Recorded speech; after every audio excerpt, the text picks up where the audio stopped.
Buen día, qué gusto saludarles. Mi nombre es Enrique Hernández y les doy la más cordial bienvenida a La Opinión Hoy.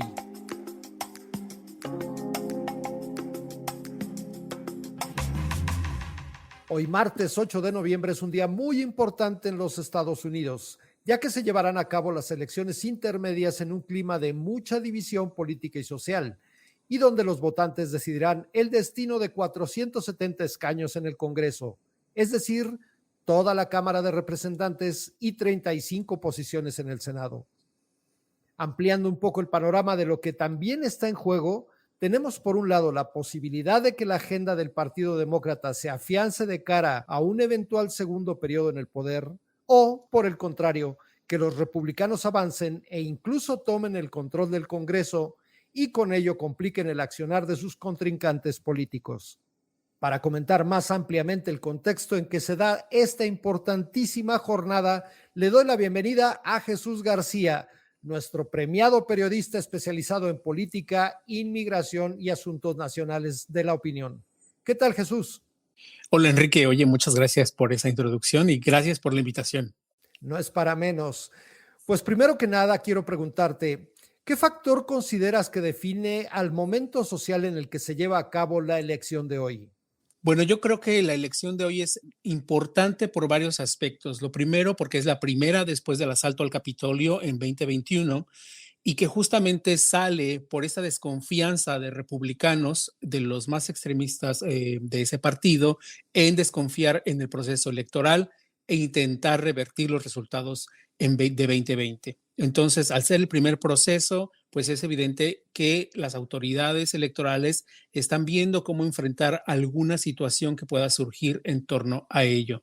Cabe destacar que las encuestas han señalado que hay un grupo todavía de republicanos que desconfían del proceso electoral, aunque por fortuna la gran mayoría de los votantes en Estados Unidos confían en el proceso, pero sí hay grupos que desconfían de los resultados que pudieran surgir e incluso ya vimos hoy las primeras demandas que se presentaron por parte del Partido Republicano por el voto por adelantado que se puede hacer por correo en los Estados Unidos y ya están haciendo algunas, digamos, estrategias legales al respecto.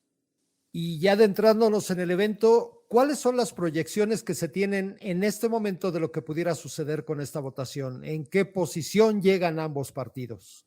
Es muy interesante porque, bueno, hay las encuestas, como bien sabemos, todas tienen resultados que pueden ser muy distintos. Sin embargo, los análisis integrados ya de las encuestas que se han hecho a nivel nacional ofrecen al Partido Republicano una ventaja interesante para obtener el Congreso, la Cámara de Representantes particularmente, entre 2 y 10 posiciones por arriba de los demócratas. Si eso se confirma, bueno, ellos controlarían el Congreso, pero no solamente eso es importante que ganen, sino que podrían aprobar cualquier reforma, o sea, tendrían votos suficientes para aprobar cualquier reforma en la Cámara de Representantes. Eso en esa parte. Y luego tenemos el Senado, que está súper competido. Entonces, podría ser para uno o para otro. Y además, la mayoría sería realmente mínima, quizá por uno o por dos, cuando mucho, senadores. En algunos estados, por ejemplo, podría incluso haber un empate y tendrían que irse a una segunda vuelta. Eso todavía se tendría que determinar, pero ahí está cercano. Como sea, el escenario no es muy alentador para los demócratas.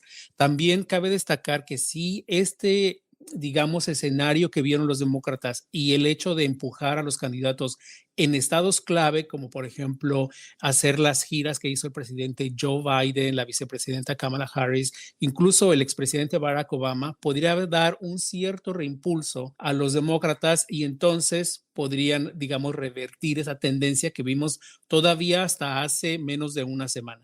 Jesús, ¿qué papel piensas que podría jugar la redistribución de distritos luego del censo de 2020, en donde estados como Texas, Colorado, Florida, Montana, Carolina del Norte y Oregón obtuvieron más escaños en la Cámara de Representantes, mientras que California, Illinois, Michigan, Nueva York, Ohio, Pensilvania y Virginia Occidental perdieron posiciones?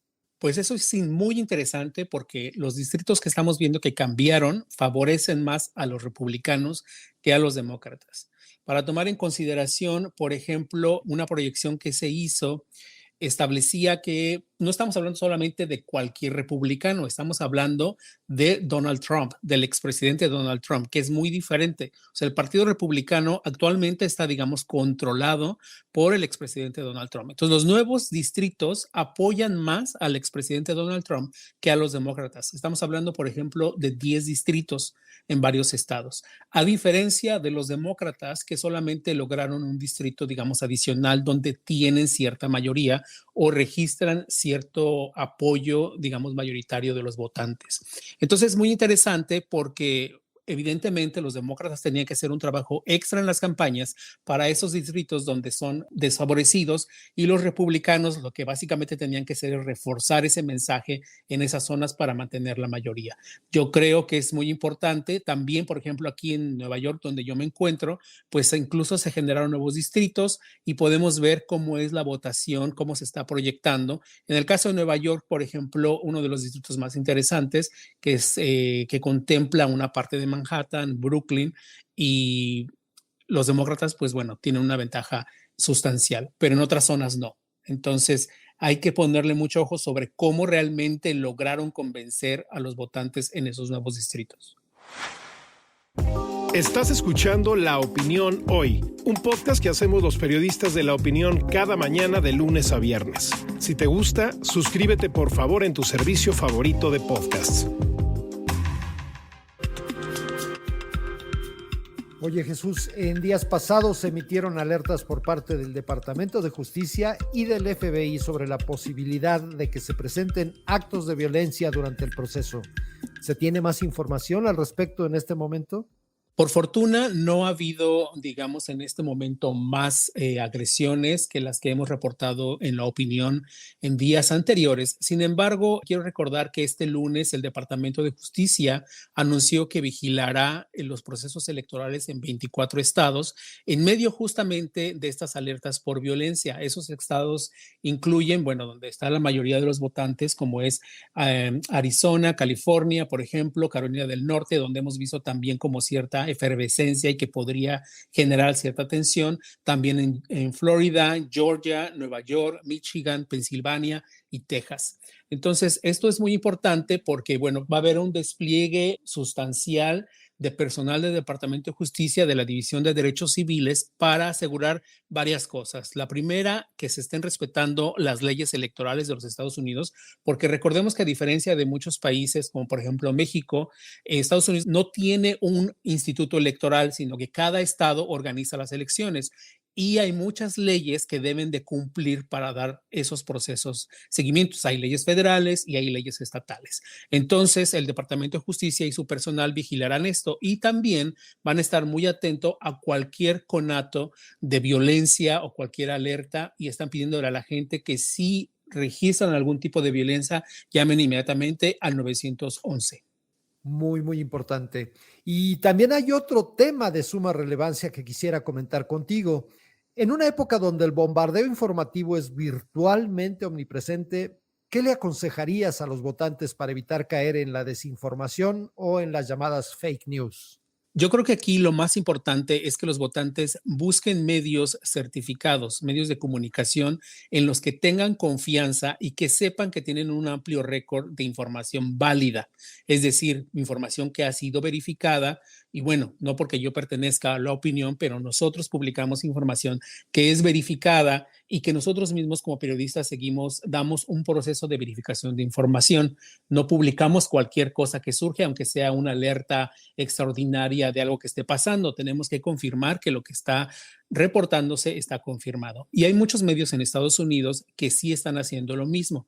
Entonces, yo les sugiero que en lugar de darle seguimiento a información, por ejemplo, directamente a las redes sociales o a cualquier mensaje que les llegue por WhatsApp, verifiquen en los medios de comunicación que esa información es válida, para que no den seguimiento a esa información, porque es muy fácil viralizar este tipo de información negativa que puede afectar finalmente el proceso electoral. Y ya por último, Jesús, ¿qué representa para nuestra comunidad y para este ejercicio democrático el voto latino? Es muy importante porque el voto latino creció este año en comparación a la elección intermedia del 2018. Y según el Pew Research Center, hay alrededor de 34.5 millones de posibles votantes latinos. Eso en comparación a los alrededor de 32 millones que se tuvieron en la elección pasada. No solo eso, también se detectó, según las diversas encuestas y el cruce de las encuestas, que los votantes latinos están teniendo un mayor apoyo al Partido Republicano. No tan alto, pero sí es sustancial. Por ejemplo, es alrededor de 10 puntos porcentuales, lo cual pues es considerable. Entonces ahorita están proyectando que un poquito más del 30% de los votantes apoyarían a candidatos republicanos. Hemos visto reportes ahí de que son alrededor del 40 y tantos %. En realidad, esas encuestas no hay que darles mucha confianza porque son encuestas que tienen, digamos, muy poco porcentaje de personas latinas que van a votar. Entonces, el porcentaje no es tan confiable, a diferencia de las encuestas que, por ejemplo, estoy citando, que son encuestas dirigidas exclusivamente a votantes latinos. Ahí sí puedes tener una dimensión específica. Una de esas encuestas es el Pew Research Center, por ejemplo, o NALEO, que también realizó encuestas de ese tipo. Entonces, el voto latino se ha diversificado, depende por los estados. Si vas a Florida, evidentemente un mayor número de latinos va a votar por los republicanos, pero en Texas está muy dividido. En California hay una inclinación más hacia los demócratas, pero es importante atender el mensaje que han lanzado los expertos. No dar por sentado el voto latino, porque los latinos es una población muy diversa y hay que entender los intereses que tiene cada uno de estos grupos. Pues Jesús, como siempre ha sido un placer y un privilegio contar con tu presencia y tus comentarios en La Opinión hoy. Muchas gracias, Enrique, por la invitación. Es la voz de Jesús García, periodista especializado en política, inmigración y asuntos nacionales de La Opinión. Así llegamos al final de esta emisión. Les recuerdo que pueden suscribirse a La Opinión hoy en su plataforma de podcast favorita y de paso ayudarnos a calificar positivamente este proyecto. Por hoy me despido de ustedes. Soy Enrique Hernández y les invito a que hagan uso de uno de sus más grandes privilegios como ciudadanos. Salgan a votar. Este podcast es una producción de La Opinión, presentada por Diana Gutiérrez, Carlos Millet y Enrique Hernández. Diseño sonoro de Brenda García. Rafael Cores es el productor ejecutivo.